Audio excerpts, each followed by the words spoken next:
L'arribada del nou any xinès o el Festival de Primavera, com també és conegut, es celebra amb intensitat a tot Xina, però també fora d'ella. Avui acompanyem alguns dels ciutadans xinesos residents a València perquè ens conten com donen la benvinguda al nou any. Júlia fa 15 anys que viu a València i no ha dubtat a portar fins ací les tradicions xineses de la celebració de l'any nou. Va visitando a toda la familia que sea más mayor, llevarse el regalo y los niños reciben dinero.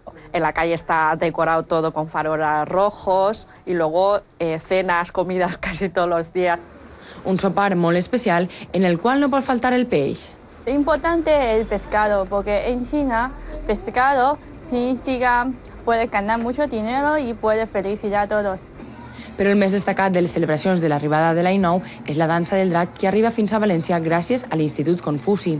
Una festa que té l'origen en la tradició d'espantar el monstre mitològic any amb soroll i llum.